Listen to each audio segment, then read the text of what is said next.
China, as you know, was going to save the world. They were going to save the world from a maybe nasty recession in 2023 by doing nothing more than removing their zero COVID pandemic policies. That was supposed to set China's economy free to soar. And by soaring, that was going to produce a lot of additional buying, a lot of additional demand for the rest of the world, which would get us all onto the right track instead of heading toward the recession that many of us have been worried about for quite some time.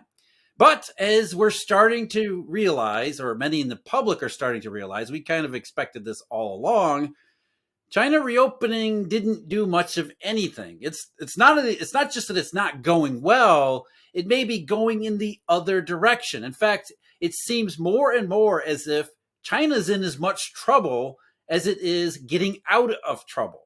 It wasn't just the reopening hasn't lived up to its billing. It's that China has much deeper problems than many had realized. It wasn't just about zero COVID last year. There are deeper fundamental structural problems with China's economy, starting with the rest of the world. China has a problem when the rest of the world isn't doing well. But most of all, what we're most focused on and most concerned about is the property sector. But don't worry about that anymore, because China reopening has failed. And what that means, Mr. Stephen Van Meter, is that the Chinese are about to unleash a tidal wave of stimulus. So if reopening doesn't save us, the failure of reopening will, right? Yes, if not one, the other must work. And this comes back to a lot of people, Jeff, kind of pin the China reopening, and it's kind of the same notion in the U.S. It was, okay, U.S. consumers have some money. They have all this pent-up demand from 10 years of non-consumption. For some reason, after 10 years, they're going to take all this money and they're going to go consume, and they did. And it worked. But we now shift over to China. They have a completely different reopening, because here in America, we were told, policymakers and politicians and experts along, hey, we're going to boom, new bull market. This is a resurgence. There's going to be jobs for everybody, stuff for everybody, and more money than you can deal with. But in China, they got kind of a different picture, because they were closed so effectively so long that the global economy kind of around them slowed down. So they did have money. I mean, there was talk about, hey, Chinese consumers have some money to spend. But Jeff, it's different. If I go out into the world and I have some money in my pocket and I see the economy booming, then I must naturally expect that somehow this is going to come back to me. But if I walk out in the world and I get a little bit of money in pocket and I see, wait, there's slowdowns, layoffs, trouble, in the economy, which is what Chinese consumers saw. They opened so late, the rest of the world slowed down, that they're kind of thinking, hey, maybe I should hold on to this some money. And this is backflowing into the property market. Not that there weren't already problems in their property market to begin with, but if you're not feeling optimistic about your job, then why would you go buy something? And it's led to, as reopening has come up way short. Look at the data from last month. Look at the data we just got this week. China's NBS PMIs.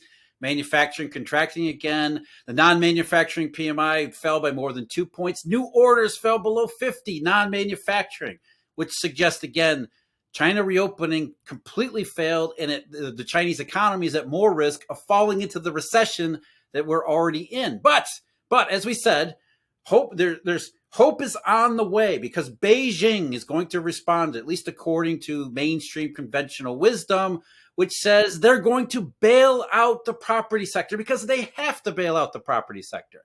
Here's, Steve, let me read you a quote from an article, Bloomberg, just today, and today is June 2nd. It's a Friday. Bloomberg says, China is working on a new basket of measures to support the property market after existing policies failed to sustain a rebound in the ailing sector, according to people familiar with the matter. So this big news about China throwing more stimulus and bailing out the property sector is really them doing more of the same things they did last year that didn't work. And here's the rest. Let me read to you the rest of the quote here. The government may also refine and extend some policies laid out in the sweeping 16-point rescue package it rolled out last year. So let me get this straight. China is going to bail out the property sector, as the property sector is worse this year than last year. And they're going to bail out the property sector using more of the same things that led the China property sector to get worse this year. I don't see any logic here. I think it's just about putting together headlines that scream we're bailing out the property sector when that could not be further from the truth. It seems like central banker logic to me, but it's not because it's coming from the Chinese government. So, Jeff, what's kind of interesting is we know that the Chinese real estate market is effectively a Ponzi scheme because unlike here in the US, when you go buy a new home, you put a deposit down, generally somewhere around, say, $10,000 and, part of your upgrades or whatever it is you're doing. But really you think of it like an option contract because when the house is done, you can effectively walk away and say, yeah, you know what? Housing prices decline or I lost my job. I'm out my deposit. So what? The builder's holding the bag. And by the same token, if the price goes up a bunch, you could turn around and flip the house too and make a profit, which people do. In China, it's a little bit different because you actually buy the property before it's done, which means you get your mortgage and you start making payments. The problem is the developers are always chasing money after one other deal, so they're always behind the curve. That's how we got into the first problem because, of course, the government extended all this credit and people bought and then their homes couldn't get done because developers ran out of money. So they came in and said, hey, we got a fix for this. We're going to force the developers to keep the money for your property in escrow and only the banks that can release it as proof of things being done, which seems completely logical, Jeff. I mean, that's exactly what you would want to do. The problem is the developers have no money. We're back to the same problem. Again, it doesn't make any sense what's going on here. I don't think it's going to work. I know you don't think so, but, hey, you got to try.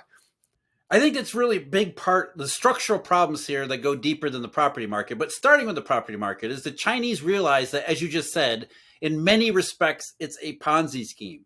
And therefore, especially under Xi Jinping thought that was instituted into the Chinese constitution back in 2017, a big part of that is common prosperity, the slogan they come up over the last couple of years, which means we're not going to focus on property developers anymore. We want property developers to live up to their obligations, but we're not going to support them under all conditions because we're not just going to grow the economy through any means necessary. And what that has meant is property owners and property developers, as you just said, Steve, a lot of times they're stuck on their own. They have to find financing that they used to get from their local municipal government. Now the municipal government says, she said no. So it's almost a rock and a hard place here with China's property sector. And the government is continuing to say, you guys work it out because this is no longer our big focus. Our goal here is just to limit the downside so that the real estate and property sector doesn't just completely blow up. We'll accept we'll accept prices going lower. We'll accept more developers going bankrupt. We just don't want the thing to completely blow up. But that causes all sorts of, as you were saying, Steve, it causes all sorts of problems in the real economy, especially among consumers, because they're looking at the property sector and saying, it's getting worse, not better. I don't care what everybody says about the Chinese economy. What matters to me is this thing, and nobody's really doing anything about it. Bailing out the property sector. That's not happening. Right. And Jeff, in any good Ponzi scheme, you need effectively new money to be coming in all the time. And so you look at the manufacturing sector, at least we look at the PMIs, and what do we see? Continued slowdown, bit of contraction. So that obviously means you need less labor. And if demand out of the U.S. is going down, which we can clearly very much see, well, if demand of the U.S. is going down and the rest of the world is going down, that means the world's largest exporter, they're going to see demand fall. That means factories slow down, less jobs. And if you're thinking about, hey, I want to go buy, a property, well, starts to be the economic climate where you say no at a time when, again, the Ponzi scheme needs more new money and it's not there. So obviously whatever they're going to do is not going to work. The only question, which is true with any sort of government intervention or central bank intervention is, and just like the banking crisis we had here, is you said, hey, look, there's going to be a lull, it's going to look like it worked. And then at some point we're going to figure out it didn't work. The only question is how long is China going to buy before we find out it didn't work?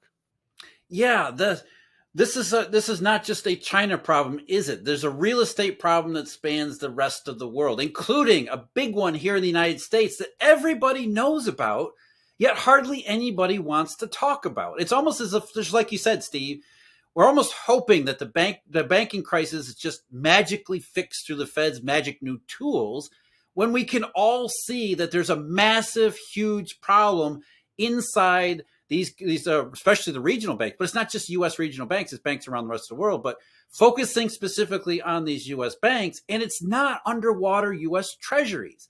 It is the distinct divergence between commercial real estate values and commercial real estate prices. Commercial real estate values that are being held on the books because commercial real estate is illiquid and doesn't trade. You can't just price commercial real estate. Values are up here still. Prices, those that do trade, are way, way down here. And all of the signs and symptoms suggest it's about to get worse. Let me read you another quote, Steve. This is from Ross Perot Jr. Ross Perot Jr., famous son of Ross Perot, the giant sucking sound. Remember all that in the 1990s? Ross was great. Ross Perot Jr., who's the chairman of Hillwood, which is a major real estate developer conglomerate that does a lot of things, he said on Bloomberg Markets just this week, commercial real estate developers are having difficulty obtaining construction loans and warns of a recession for the industry if banks don't start lending again. So there's that credit crunch. There's the commercial real estate. There's forward-looking numbers that says China's not the only one with a real estate problem here. It's shocking, right? I mean, this is kind of what we said before the show. Wow, well, who would have seen this coming? Yeah, right, because you go back and you look at the SLOOS report, the Senior Loan Officer Opinion Survey, which should be pretty much the Bible for the stupid things people are going to say about the property market and bank lending, is, hey, they're tightening lending conditions. They don't want to lend money. Hey, so what do you know? All these buildings, these property owners, as they see, of course, people leaving the space to go either find cheaper space, or they're saying, hey, look, we rented all the space, but half of our workers now work from home. We don't need it. Of course, that means they're going to end up going back to the bank and saying, you know what, we don't have the rent flow. So we're not going to be able to pay the loan at the current value. The bank then is going to say, well, you have to. And they're going to say, no, you don't. We're going to default, because a lot of people, and I know you know this, Jeff, a lot of people don't know that a lot of these developers will separately isolate buildings in individual LLCs, which is brilliant because the banks still lend against it. So it would be really dumb if you're going to go in and say, look, we think we've got you over the bag. It's like, no, actually you don't, because we can go ahead and foreclose on this and you can't touch anything else we have.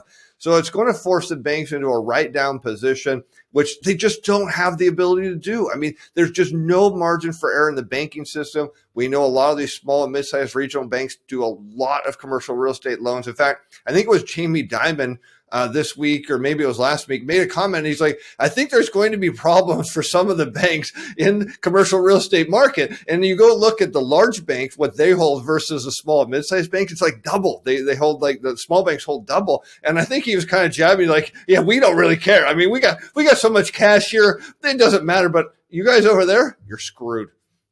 Yeah, he must have said that with a little twinkle in his eye, right? Knowing that he's going to pick up some more value, more banks on, more assets on the cheap. Because for guys like Jamie Dimon, this is a terrific period. I mean, blood in the streets you want to buy if you're liquid, and that's really the point here.